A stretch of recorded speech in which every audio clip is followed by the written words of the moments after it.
بخاری مسلم میں حدیث ہے، نبی علیہ السلام نے فرمایا کہ ابن آدم کہتا ہے میرا مال میرا مال میرا مال، حالانکہ تیرا مال تو وہ ہے جو تو نے کھا لیا یا پہن کر بوسیدہ کر لیا یا اللہ کی راہ میں خرچ کر کے آخرت کے لیے ذخیرہ کر لیا، باقی تو تیرے ورثہ کا مال ہے۔ بخاری مسلم میں حدیث ہے، انسان کے 3 دوست ہیں۔ السلام علیکم دوستوں، تو کیسے ہیں آپ سب؟ امید ہے آپ سب خیریت سے ہوں گے۔ تو آج میں ایک نئی ویڈیو لے کر آیا ہوں جو کہ ہے عاجزی انکساری کے متعلق کہ صحابہ کرام نے نبی کریم صلی اللہ علیہ وسلم نے اپنی زندگی کس طرح سے گزاری عاجزی میں۔ تو چلیے ویڈیو دیکھتے ہیں۔ میں آپ کو بتاؤں، at the end of the day اللہ تعالیٰ سب کو برابر کر دیتا ہے۔ آپ دیکھیں گے کئی لوگ ہیں جن کی زندگی کے اوائل انتہائی دکھ میں گزرے ہیں، لیکن پھر پوری زندگی اللہ تعالیٰ نے ان کو سکھی رکھا ہے۔ کئی ایسے ہیں کہ جو پوری زندگی سکھی رہے لیکن پھر آزمائش ان پہ بڑھاپے کے وقت میں آ گئی ہے، بیماری کی شکل میں، کسی اور شکل میں۔ اور بعض ایسے ہیں کہ جن کو پوری زندگی غم سے عبارت ہوتی ہے، ایسے لوگ بھی ہیں، لیکن جب آخرت میں آپ ان کو دیکھیں گے نا موجیں مارتا ہوا، تو مسلم شریف میں حدیث ہے، عبداللہ بن عمر کہتے ہیں نبی علیہ السلام سے میں نے خود سنا تھا کہ میرے غریب صحابہ میرے امیر صحابہ سے 40 سال پہلے چلے جائیں گے۔ ظاہر ہے قیامت کا دن 50,000 سال کا دن ہے، اس میں 40 سال تو کچھ بھی نہیں ہے، وہ 40 سال پہلے جنت میں چلے جائیں گے، لیکن 40 سال آپ دیکھ لیں کتنے زیادہ ہوتے ہیں صرف غریب ہونے۔ اس لیے عبداللہ بن عمر غریب صحابہ کے ساتھ بیٹھا کرتے ہیں کہ یار چلو چنگے دے لڑ لگ جائیے، نانگے پیر نہیں، غریب صحابی درویش لوگ۔ تو مال فتنہ ہے اس حوالے سے۔ بخاری مسلم میں حدیث ہے، نبی علیہ السلام نے فرمایا کہ ابن آدم کہتا ہے میرا مال میرا مال میرا مال، حالانکہ تیرا مال تو وہ ہے جو تو نے کھا لیا یا پہن کر بوسیدہ کر لیا یا اللہ کی راہ میں خرچ کر کے آخرت کے لیے ذخیرہ کر لیا، باقی تو تیرے ورثہ کا مال ہے۔ بخاری مسلم میں حدیث ہے، انسان کے 3 دوست ہیں۔ ایک وہ ہے کہ جو ساتھ جاتا ہے قبر کے اندر، 2 باہر ہی رہ جاتے ہیں، اس کے اعمال قبر میں ساتھ جاتے ہیں، اس کے رشتہ دار اور مال باہر ہی رہ جاتے ہیں۔ بخاری مسلم دونوں میں حدیث ہے، نبی علیہ السلام نے فرمایا ابن آدم کے پاس اگر سونے کی 2 وادیاں ہوں تو وہ تمنا کرے گا تیسری بھی آ جائے، اس کا پیٹ صرف قبر کی مٹی بھرے گی۔ بخاری مسلم دونوں میں حدیث ہے، یہ نہ سمجھے گا یہ بزرگوں والا ہے، یہ واقعی بخاری مسلم دونوں میں حدیثیں ہوتی ہیں جو میں بیان کر رہا ہوتا ہوں، پوری ذمہ داری سے کر رہا ہوتا ہوں کہ اے اللہ محمد اور آل محمد کو بس اتنا ہی رزق دینا کہ ان کی روح اور جسم کا رشتہ برقرار رہے۔ بخاری اور مسلم دونوں میں حدیث ہے، اما عائشہ کہتی ہیں کہ نبی علیہ السلام کی وفات تک ہماری حالت تھی، بعض اوقات 1 مہینہ، بعض اوقات 2، بعض اوقات 3 مہینے تک ہمارے گھر میں چولہا نہیں جلتا تھا، 2 کالی چیزوں پہ، کھجور اور پانی پہ گزارا ہوتا تھا، وہ بھی کوئی ٹنو ٹن نہیں، 2 کھجوریں صبح 2 شام اور 1 میٹھا پانی کا پیالہ صبح اور 1 شام۔ حالانکہ خیبر کے بعد وسعت مل گئی تھی، نبی علیہ السلام نے فقط اڈاپٹ کیا ہوتا۔ بخاری مسلم دونوں میں حدیث ہے، جب نبی علیہ السلام نے ایلا کیا تھا 1 مہینے کے لیے اپنی بیویوں سے ناراض ہو کے چھت پہ شفٹ ہو گئے تھے، جو حضرت عمر ان کو ملنے گئے تھے، آپ کے جسم مبارک پہ چٹائی کے نشان تھے، تو حضرت عمر رو پڑے، یا رسول اللہ کیسر و کسریٰ تو دنیا کے مزے لوٹ رہے ہیں اور آپ اللہ کے رسول ہو کے یہ حالت آپ کی۔ آپ فرمایا کہ اے عمر کیا تم اس بات پہ راضی نہیں ہو کہ کیسر و کسریٰ دنیا کے مزے لوٹے اور ہم آخرت کی سعادت؟ اے عمر کیا دنیا کی حقیقت ابھی بھی تجھ پہ نہیں کھلی؟ سر نبی علیہ السلام سے اتنے سخت جملے جس عمر نے سنے ہوئے تھے نا، وہی عمر اس قابل تھا کہ اس کے دور میں رومن اور پرشین امپائر گرتی اور 1 ٹکا آرام کا کسی کو نہ کھانے دیتا، ٹنڈ کے رکھا ہوا تھا۔ حضرت عمر کے بعد کیا ہوا ہے؟ مینجمنٹ کمزور ہو گئی ہے، وظیفوں پہ لوگ لگ گئے، تھیندے تھیندے ٹھیک ہے۔ اسی لیے کہا جاتا ہے ابو بکر و عمر کی خلافتیں خلافت محفوظہ ہیں اور عثمان و علی کی خلافتیں مفتونہ ہیں، اس لیے نہیں کہ وہ خلفاء برے تھے، اس لیے کہ اس میں فتنے کا دور تھا، وہ اسپیشل پروٹیکشن تھا۔ بخاری مسلم میں حدیث ہے، میری امت اور فتنوں کے درمیان دروازہ عمر ہے، جب یہ دروازہ توڑ دیا جائے گا فتنے شروع ہو جائیں گے۔ وہ فتنے کیا شروع ہوئے؟ دنیا کی محبت، جو بخاری میں حدیث نہیں ہے، وہ جو نبی علیہ السلام جب ہجرت کر رہے تھے تو حضرت ابوبکر رضی اللہ تعالیٰ عنہ آپ کے ساتھ تھے، تو ایک شخص جو کافروں کی طرف سے 100 اونٹ انعام رکھا گیا تھا، تو وہ پیچھا کرتے، ابن جوشم، کیا نام تھا اس کا؟ سوراقہ ابن مالک ابن جوشم، وہ پیچھے آیا اس کا گھوڑا دھس گیا. 2-3 بار ہوا, اس کو یقین ہو گیا. اس نے کہا میں آپ کی کوئی مدد کر سکتا ہوں تو بتائیں. تو حضرت بکر نے کہا کہ بس ادھر کی طرف نہ کسی کو آنے دینا ہمارا پیچھا کرنے کے لیے. تو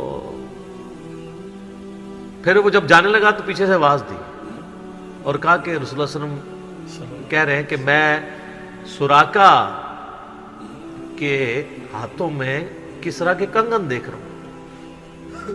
تو وہ بڑا مسکرایا, وہ کہنے لگا کسرا دنیا کی سپر پاور اور اس کا جو بادشاہ جو لباس پہنتا ہے اتنا مہنگا, وہ میرے اوپر دیکھ رہے ہیں. اور دل میں شاید اس نے یہ بھی سوچا ہو کہ اپنی حالت یہ ہے کہ جان بچا کے 2 بندے چوری چھپے مدینہ جا رہے ہیں اور ہمیں یہ بشارہ سنا رہے ہیں. تو نبی علیہ السلام کو یہ پتہ بھی تھا کہ امت کے لیے خزانے کھلیں گے, تب بھی آپ نے فقر اختیار کیا تاکہ امت پیچھے سے مال پانی نے شروع کر دے. کیونکہ ترمذی کی حدیث ہے ہر امت کا کوئی نہ کوئی فتنہ ہے, میری امت کا فتنہ مال ہے, سیدھی سی بات ہے. اور پھر حضرت عمر کے دور میں پھر کسرا کا جب لباس آیا تو وہ کہا سراقہ کدھر ہے, پہنایا اور کہا چل کے بتاؤ. جب چلے تو پھر کہا لا دے. اس نے کہا میں مالک ہوں. ان کا نہیں, نبی علیہ السلام نے صرف اس کا کہا تھا یہ مسلمانوں کا مال ہے, بیت المال میں جمع ہوگا, تو ملکیت نہیں اس کی حاصل کر سکتا, یہ ایونلی ڈسٹریبیوٹ ہوگا. تو سر, اور اس کے بعد پھر حضرت عمر رو پڑے. یہ سارا انہوں نے فلمایا عمر سیریز کے اندر. تو صاحب نے کہا آپ کیوں رو رہے ہیں؟ انہوں نے کہا کہ رسول اللہ مجھ سے بڑھ کر اللہ کو عزیز تھے, لیکن ان کی زندگی فقر میں گزری, اللہ نے یہ خزانے ان کو نہیں دیے. اور حضرت ابو بکر مجھ سے بڑھ کر اللہ کو عزیز تھے, ان کے دور میں یہ نہیں آئے. اس آزمائش میں اللہ نے مجھے ڈالا ہے اور میں ڈرتا ہوں کہ میرا کیا بنے گا.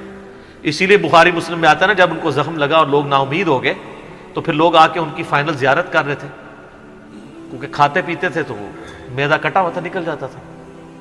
اسی حالت میں بخاری میں آتا ہے ایک نوجوان آیا, اس کا تہمت ٹخنوں سے نیچے لٹک رہا تھا.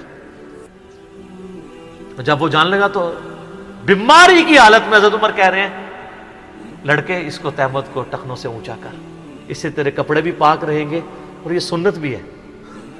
یہاں ہم لوگوں کو کہتے ہیں شلواریں یار نیچے روبڑ رہی ہیں.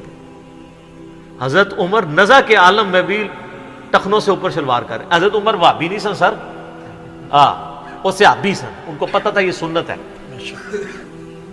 اور نزا کے عالم میں تہمت اوپر کروا رہے ہیں, یہ بخاری کے الفاظ ہیں.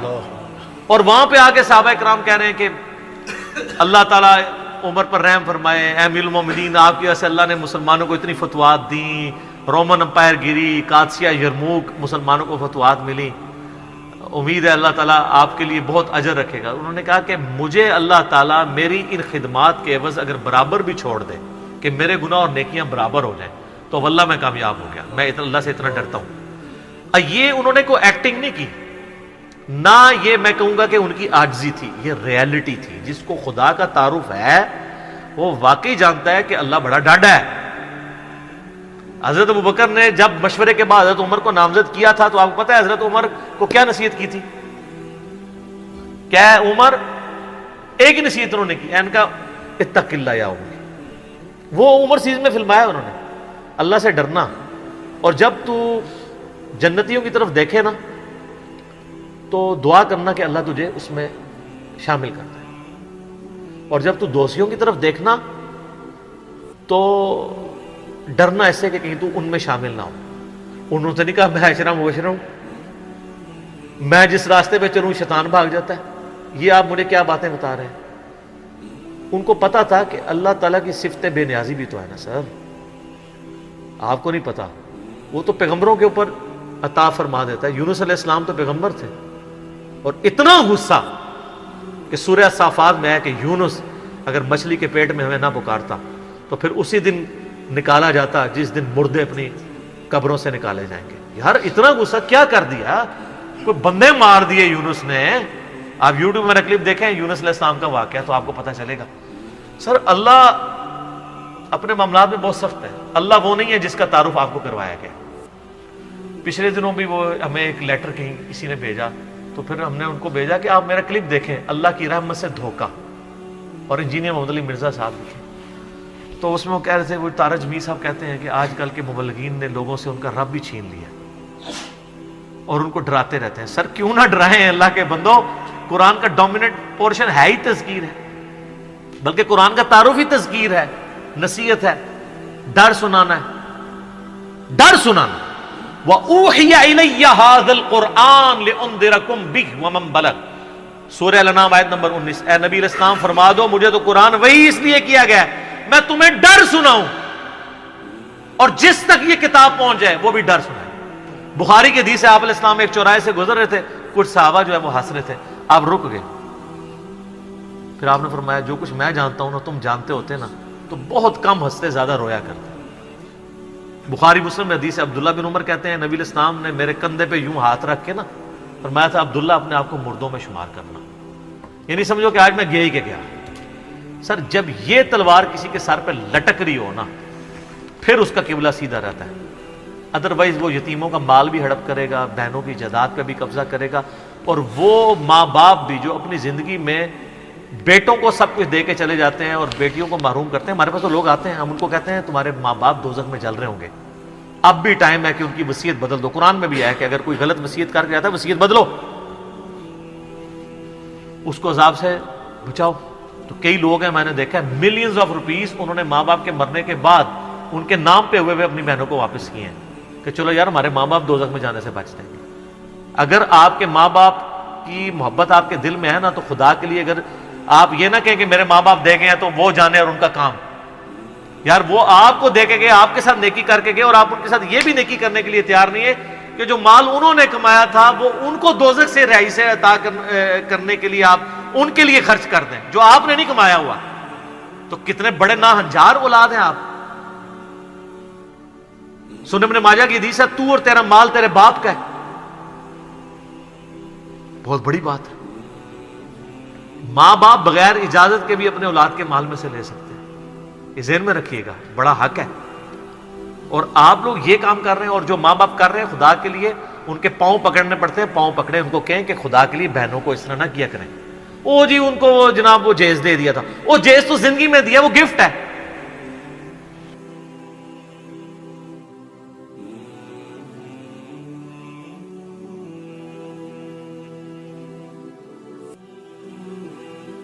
تو دوستو جیسے کہ آپ نے ویڈیو دیکھی ہوگی جس میں کہ انجینئر صاحب بیان کر رہے تھے کہ لوگ ابن آدم اپنی ساری عمر مال جمع کرتا ہے اور ایٹ دا اینڈ وہ مر جاتا ہے صرف اپنے اعمال کو لے کر. اس کا مال، اس کا رشتہ دار، اس کا عہدہ، وہ سب کچھ یہیں رہ جاتا ہے. ہم دنیا میں اس مال کے چکر میں، شان و شوکت کے چکر میں حلال حرام مکس کر دیتے ہیں، ان میں فرق نہیں کرتے ہیں، اور بس جہاں سے ملے وہاں سے سمیٹنے کی کوشش کرتے ہیں. اسی کے بارے میں جیسے کہ نبی کریم صلی اللہ علیہ وسلم کی ایک حدیث ہے کہ اگر ابن آدم کے پاس 2 سونے کی وادیاں مل جائیں اسے، تو اس کے بعد وہ تیسری کی بھی تمنا کرے گا، اور اس کی مٹی صرف، اس کا پیٹ صرف قبر کی مٹی بھر سکتی ہے. اور یہی سچ ہے. ایک انسان جس کے پاس جتنی زیادہ دولت آتی ہے اس کے اندر دولت کی بھوک اتنی بڑھتی چلی جاتی ہے اور اس کا پیٹ بھرتا نہیں ہے. اسی کے مطابق نبی کریم صلی اللہ علیہ وسلم کی ایک اور حدیث ہے کہ ہر امت کا کوئی نہ کوئی فتنہ ہوتا ہے، اور میری امت کا فتنہ مال ہے اور اولاد ہے. یعنی کہ ہم مال کو کمانے کے پیچھے، دولت کو کمانے کے پیچھے، شان و شوکت کے پیچھے، مقام و مرتبہ کے پیچھے اس قدر پاگل ہو جاتے ہیں کہ ہم حلال حرام میں تمیز کھو دیتے ہیں، اور اس کے لیے صحیح غلط بھول جاتے ہیں، اور اس کے پیچھے اتنا پاگل ہو جاتے ہیں کہ اپنے لیے جہنم کما لیتے ہیں. جیسے کہ حضرت عمر رضی اللہ تعالیٰ عنہ کا ایک واقعہ بیان ہوا ہے کہ جب ان کے دور میں جب ملک فتح ہوئے اور ان کے ہاں بہت زیادہ دولت آئی، تو وہ اس چیز پر رو پڑے کہ اللہ تعالیٰ نے مجھے اس آزمائش میں ڈالا ہے کیونکہ اللہ اس کا حساب لے گا کہ یہ کہاں سے کمایا ہے، کہاں پہ خرچ کیا ہے. ہم اس چیز کو بھول بیٹھے ہیں کہ ایک وقت آئے گا جب ہم نے جو کچھ کمایا ہے ہمیں اس کا حساب دینا پڑے گا. تو اللہ سے امید ہے کہ اللہ ہمیں صراط مستقیم پر چلائے، حلال روزی کمانے کی ہدایت دے. تو امید ہے آپ کو ویڈیو اچھی لگی ہوگی. ملتے ہیں ایک اگلی ویڈیو میں، تب تک کے لیے اللہ حافظ.